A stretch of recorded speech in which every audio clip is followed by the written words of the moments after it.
Alright, this time at the Quick Speed Shop, the project FC-150, it's canceled. I'm a professional, don't try this at home.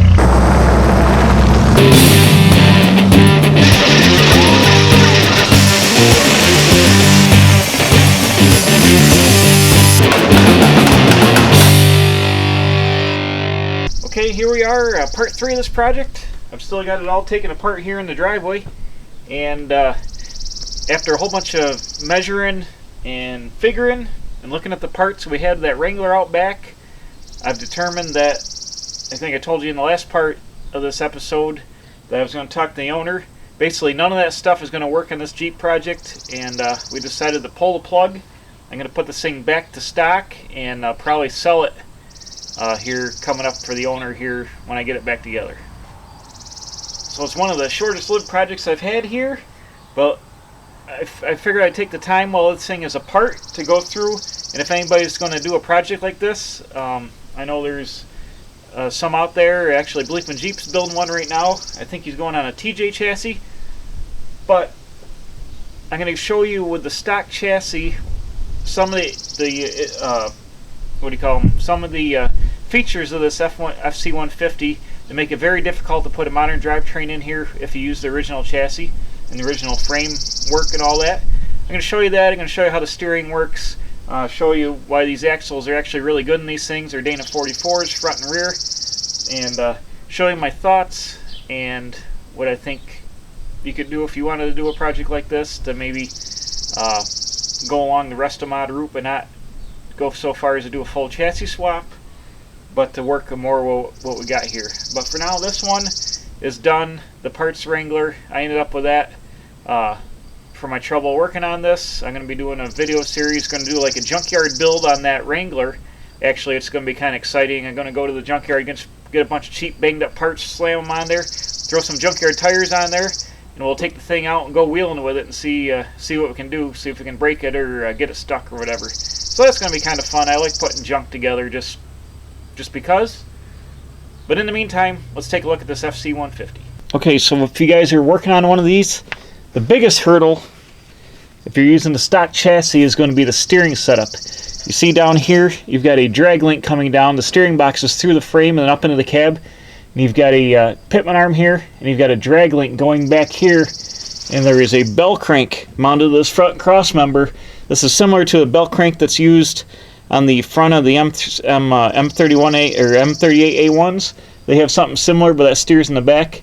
This one is up here, and since the box is so far forward, it has to steer the axle side to side, so they use this bell crank mounted to the front cross member. Now this front cross member is a good, I don't know, at least 24 inches from the front of the truck, so it's back here quite a ways. It's right near the axle. And when I was going to put the driver's side drop axles out of that Wrangler in here, you would have a problem with your driver's side pumpkin. Right now I've got your passenger side drop. Your driver's side axle interferes with this bell crank and the steering, especially when this cranks back and this bell steering cranks back, it would hit the driver's side drop. So unless you're going to do a major lift on your driver's side drop axle swap, if you leave it at stock ride height, your driver's side axle will not clear the steering bell crank system. You kind of need this in play to steer correctly. I know on the internet there's some that have done TJ chassis swaps and some other swaps, and they put just the cab on a TJ chassis, but they've also, and they haven't really explained it well. The one guy, I think he's used a passenger side steering box off a right-hand drive like male Jeep, and I'm not sure how he hooked it up to the stock steering setup over here. He didn't really get into that, but this is the major problem with these, is the steering box is so far out ahead, and to make the system work, any axle you put in here is going to be cross steer like this. Any modern Jeep axle is going to have cross steering, so you're going to need some kind of way to make this work. And people have tried like vertical steering boxes out of like Chevy Astro vans, and they've used 90-degree fittings out of, you can buy aftermarket 90-degree pieces to change the angle of your steering, but it's going to be super complicated.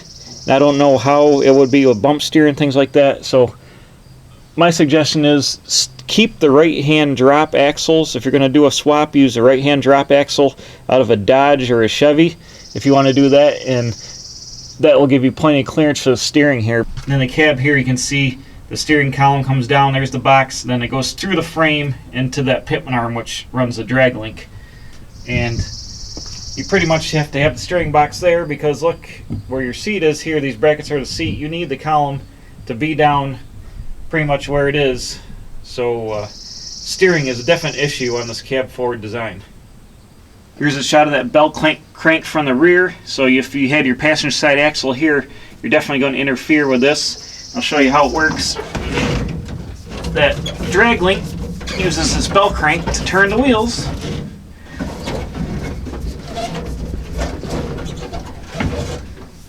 So, you need clearance here, and you need, definitely can't have anything right here in the way. And while we're talking axle choices, you've got a stout Dana 44 front axle and a Dana 44 rear axle, but this is a pretty heavy-duty setup. These trucks are rated at full half-ton capacity, so if you're driving down the road just one of these, or you want to do some light off-road four-wheeling, I would definitely leave the Dana 44 axles in play. They're way more beefy than you need for a truck this light. You can put one-piece axle shafts in the rear axle, and you could beef these up with lockers or whatever. But I definitely wouldn't swap in any other axles. I would leave these Dana 44s in play. They probably have 488 gears from the factory. You can change your gear ratio down, if you want to go 373 or something for the highway. But if you're putting big tires on it, you might want to stick with the 488s and put lockers in there. But I would leave the Dana 44s in play, leave this thing passenger side drop, and go from there. Hello, how are you? Let's talk about the engine bay for a minute. These things are super tight. They had the little baby F-head 4-cylinder engine in here, and that front cross member which had the bell crank attached to it. I'm just going to get a measurement from that cross member to the back of the cab is only about 33 inches. So you're not going to be able to fit a 6-cylinder in here with that stock cross member in play, like a 4.2 liter or a 4 liter. If you use a stock chassis and stock cross member with the bell crank, the 258 will measure one in a second is longer than that, and it's going to hang out the back of the cab. If you want to kick it way back, you can hang it out the back of the cab, but there's going to be more issues with that, crashing in the box, and you have to do a bunch of sheet metal work, and we'll get some other things to look at when we go back there. But your engine doghouse area, from where this cowling would go, which is missing on this truck, to the back of the cab, is 31 inches. Now there's usually expanded metal welded in the back of this, and there's a piece of sheet metal across the bottom of here that's been cut out of this cab at some point, and someone has also torched this piece and rolled it up on here.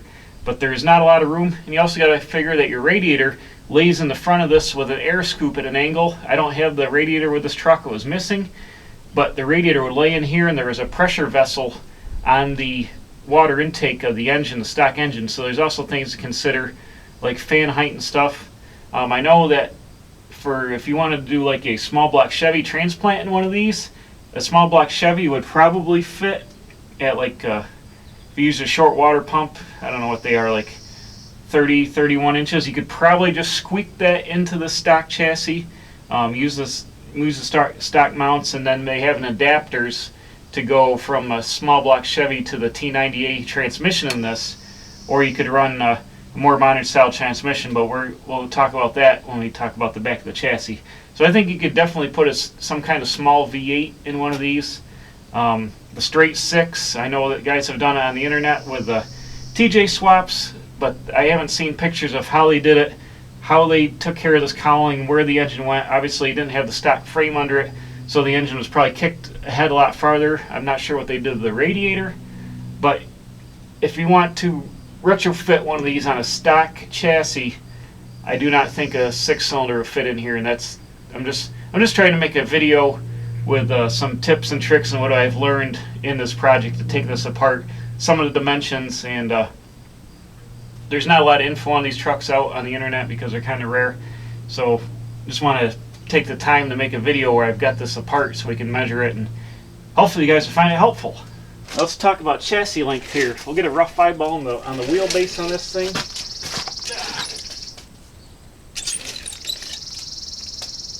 Just roughly, you're looking at like, you can't tell, but I'm going to say like 86 or so inches, which is super, super short. And basically, your engine and bell housing of any engine you're going to put in is going to be right here. You've only got to the back of the cab to the rear end 41 inches. The stock rear drive shaft was 19 inches long, which is super short. And any aftermarket, like say you wanted to put a small block Chevy in this and a turbo 350 and like a 208 or 205 transfer case, all that stacked up together is going to be just about back to this rear end. So you're going to be forced to lengthen this chassis. So if you want to do a resto mod on one of these trucks, I would suggest finding a FC-150, which has the longer chassis. Then you could probably put a modern drivetrain in it, passenger side drop stuff, but put the modern running gear in it, or engine transmission transfer case, leave it passenger side drop, but had the longer chassis to accommodate that if you don't want to do any chassis work. But saying that, this is very simple. I think it's 2x4 C-channel, and they factory gusseted it up here with some plate welded at the top and bottom just to stiffen it up to make it half-ton rated. You could very easily cut this chassis here in the middle and slide it back and make it as long as you want. You'd have to do something with the box, extend the front of the box or whatever to do that. But you could very easily cut the chassis right here. It's perfectly straight. These rails, I think, are 29. Yeah, they're 29.5 inches wide, and it's pretty much a straight 29.5 inches all the way from the front to the back. So you could very easily cut this chassis and lengthen it a foot or whatever if you wanted to do it. If you want to do a custom box in the back and then you want to use the factory box, you could obviously do that. But I think that is the secret to putting a modern, V8 or V6 or whatever in one of these, would be to lengthen the chassis quite a few inches.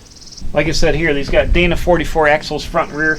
Here's the Dana 44 rear axle, which has quite a passenger side kick to it. But it's a nice tube. What we got here? The tubes are 3-inch tube Dana 44s. Obviously, lots of aftermarket support for Dana 44s. So I would have no problem running this with the stock leaf springs if you want to stay at stock height. And no sense to change the axles. They're pretty beefy. If you're worried about the weak link being like the two-piece hubs, and it has a hub that bolts on with on a spline or a taper keyway, I'm not sure which way, but there's a nut on there and the hub can come off. I'm sure you could get custom Dana 44 one-piece axles to put in this if you're worried about breaking that. Say if you put in a 350 and you didn't want to break the rear axle. Hubs, I'm sure you could do that no problem. Let's go ahead and get a measurement here from the front U-joint to the rear U-joint just to give you an overall dimension. From U-joint to U-joint, front axle to rear axle, you're only talking 58 inches. That's super short. Super short. So if you wanted to swap drivetrains in these and not keep the stock setup, you'd definitely have to lengthen this frame at least 12 inches, I would say. Just to give you an idea of how short this F-head is, I'll go right from the bell housing to the crank pulley. You're talking about 23.5 inches. That's a super short engine, but it is pretty tall. And it's 28 inches from the oil pan to the top of the valve cover, which is a pretty tall engine, but it's super short. Likewise over here on the transmission, this is a T90A Jeep transmission. It's side shift because of the way the shifter lays out. This would be similar to, I think, the side shift transmission they used in the Willys pickup and Willys wagon, but this is also short. You've got from your yoke for the rear drive shaft to the bell housing, you're talking 24 inches there. So super short. And then your rear drive shaft is right here. Your rear drive shaft is, right now it's at 20 inches, but the spline is pulled out of there. When it's in the truck, it's about that. And you're 19 inches. So your rear drive shaft in this, in stock form, is ridiculously short to begin with. So the drivetrain, how they made this work, was using super short components, and we got a super short wheelbase pickup. Just for comparison, under the bench, I have a 4.2 liter, like the one I was going to swap into the truck. We'll just go from the bell housing up to the crank pulley.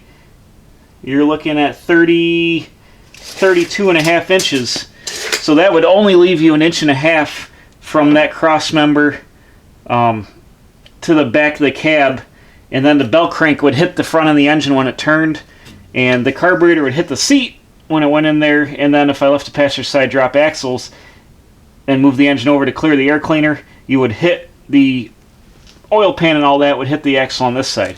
So not doable to put this 6-cylinder engine in that FC-150 truck without major surgery or a chassis swap altogether. Alright, just for comparison, I've got the torque flight that would be the same one that I was going to swap into there. This torque flight is 23 inches long, and then the transfer case is another 21 inches long. So we're talking 44 inches of transmission and transfer case compared to that, was it 23 inches of the stock T90A. So that completely eliminates the rear drive shaft altogether if I use this Chrysler drivetrain and have the back of the engine be where it was in the stock configuration. Say this was a turbo 350 and this was like a 208 and you kept it passenger side drop, you would still have to lengthen the chassis at least a foot to have any kind of rear drive shaft work out whatsoever. Just for comparison, I'm going to measure the Wrangler wheelbase. You just can see how much longer even a Wrangler is than that FC. I can't quite see there if we're centered or not, but we'll say about there. That's like 94 inches. So what I say the other one was about 86-ish. So it's at least 8 inches shorter than this Wrangler here. And you know, obviously these aren't that long, and that FC is super short. So I just want to make this video to do a little explanation of how these FC Jeeps are super unicorns. They're super special. Even though they're set up on like an M38 style framework, they are different springs, different axles. The steering is the most complicated part, and I just want to put some info out if anybody's going to tackle a project like this. Here's some tips that I just found out by working on this project that I want to pass along to maybe save you some trouble in the long run. So number one, I think you want to stick the passenger side drop axles in this thing. I would suggest sticking to the stock Dana 44 axles. They're plenty super duty, or they're plenty heavy duty enough to stand up to most moderate abuse that you're going to put on one of these driving it like on the street or whatever. If you're going to build like an off-road wheeling machine, you know, you're probably swapping in 1-ton axles and you're going to do full custom build. So what I'm probably talking about here probably is not going to apply a whole lot because you're probably modifying a lot of things. But if you want to do like a resto mod, I would suggest leaving the stock half-ton Dana 44 axles. If you don't like the gear ratio, you can change the gear ratio in Dana 44s. There's plenty of aftermarket support. You can put one-piece axles in the back to eliminate the two-piece hub axle. Take that out. You're going to have to leave the steering bell crank and steering box in play. I think they make a way to put a GM power steering box in these somehow if you want power steering. But the bell crank and all that, I think has to stay. It's really complicated to make this thing steer, and you don't want to try to put it together and have it bump steer or crash, you know, whatever. I'm sure the factory tried to make this steer the best way they could. So leave that alone. If you're going to run a stock F-head drivetrain in these, you'll be fine if you want to go like full restoration mode. But if you want to put in a different engine, I would suggest staying away from a straight 6 unless you're doing a whole chassis swap that has a 6 incorporated in it. Stock chassis, a 6 is not going to work. I think you can get away with a small block Chevy V8 that will bolt to a stock transmission and have the stock length frame and all that on this truck. If you want to put in a V8 and a modern style transmission or an automatic in a different transfer case, I think you can lengthen the frame at least 12 inches and be able to do that. Obviously you'd have to modify your box and all that to come up with that. Or instead of doing that, if you want to do that, go that route. Instead of getting a 150, get a 170 that already has the longer chassis if you're not comfortable doing chassis work. These aren't like your typical Jeep where you can just build anything you want in here. They're kind of complicated and they're specialized, and the parts are pretty much non-existent for them. So you want to look into it when you're getting into it, before you get into it. So I hope this helps out. I thought this was going to be a cool project, but fortunately we're just going to put it back together stock, and I think probably sell it for the owner here in the fall when I can get some more time to deal with it and go from there. So this is part 3 and probably the final episode on the FC Jeep build. Kind of didn't really get started on it, just kind of took it apart, so now I'm going to put it back together. But I've got that Wrangler build, the junkyard Wrangler build. That's going to be kind of exciting if you guys like putting rusty junk Jeeps together to go out and beat around in the woods. That's going to be kind of exciting. I've already got some parts lined up. I got some tires lined up, and try to build a cheap wheeler for less than $500 and go out and have some fun in the woods and make some bumpers, make some rock sliders, a little bit of fabrication. So if you like Jeep stuff, hang on for that. That's coming out here in the next couple of weeks. But we're going to bag the FC project for now. So thanks for watching. Please subscribe. I'm putting out new videos every Wednesday and Saturday. Tell your Jeep friends. Hit that bell for alert. And we'll see you right back here at the Quick Speed Shop. Sometimes working on weird Jeeps. Sometimes working on Wranglers. Always working on hot rod and stuff at the Quick Speed Shop.